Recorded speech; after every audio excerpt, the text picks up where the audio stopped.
Some of you noticed when we were dividing monomials, you noticed something about negative exponents. So today's rule should make sense to you.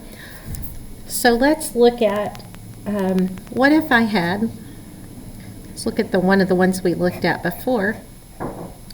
If I had this, then the top means x times itself, and the bottom means x times itself 6 times.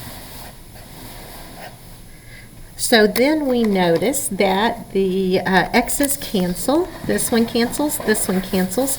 So we noticed yesterday that that leaves our x to the 4th in the denominator, and we have to have a numerator. So there's just a 1, a placeholder here.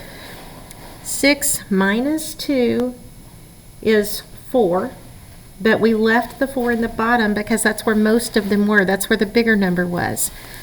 But if you had just subtracted, 2 minus 6 is negative 4. So do you see how negative 4 and 1 over x to the positive 4 are the same thing? So my rule is that if I have an x to a negative number, first of all, it's not proper form to leave a negative exponent in your answer. So if we want to make a negative exponent positive, which we do, we want all of our negative exponents to be positive, we just move it to the denominator and it becomes a positive. Conversely, if the negative exponent is in the denominator, in the bottom already, the way I make it positive is to move it to the numerator. So to make a negative exponent positive, all you do is move it where it's not. So if it's in the top, you move it to the bottom. If it's in the bottom, you move it to the top. So let's look at another example. X to the 2nd, y to the negative 3, times x to the 4, y to the 5. So I've only got one negative exponent here. There's a couple of ways I could do this. You could make it positive first, or it seems like it might be a little simpler to just multiply first because it might kind of take care of itself.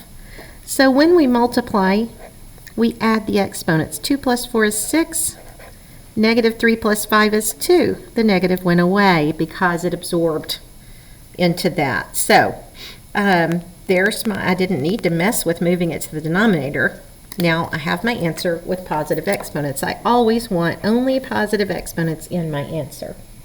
Let's look at another one. x2, y negative 5, times x negative 7, y 2. So if I multiplied first, I add the exponents. 2 plus a negative 7 is negative 5. Negative 5 plus 2 is negative 3. Now I don't want negative exponents in my answer. I want only positive. So the way I do that is to move them to the denominator to make them positive. I have to have a 1 as a placeholder in my numerator. So there's my answer. So let's look at another one. Let's look at one that's a fraction. 20, a to the 7, b to the negative 2, over c to the 8, over 5, a to the negative 2, b to the 8, c. There's a couple ways you could do this. The way I like to do it, though, now this is just my preference. You don't have to do it this way. You could definitely just start subtracting.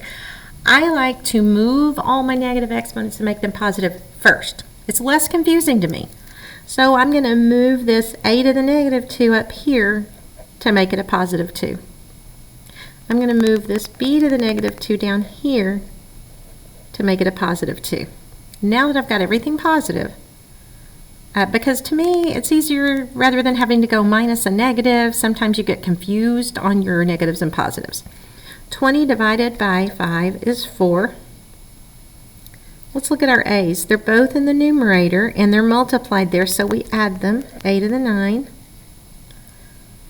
Let's look at our b's. They're both in the denominator. We add them and we get b to the 10. And then if you look at the c's, we're going to use our dividing rule. Subtract the exponents. The bigger one's in the numerator, so I'll leave my c7 in the numerator, and there's my answer. Another example,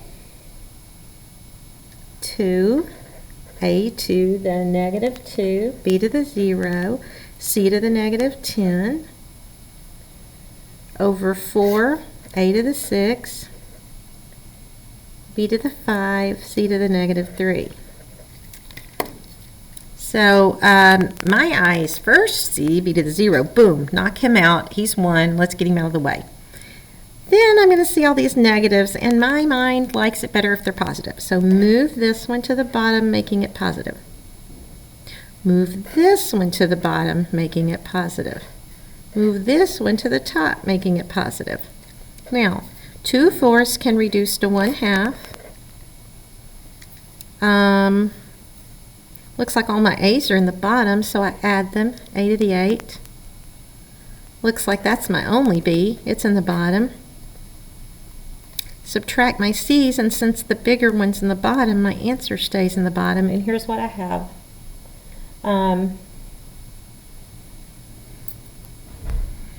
1/2 to the 8th, b to the 7. B to the 5, c to the 7. So there's some examples of what to do with negative exponents if you want to make them positive, which we do want to make them positive. We don't want to leave negatives in our answer. Move them to the denominator, or if they're already in the denominator, move them to the numerator.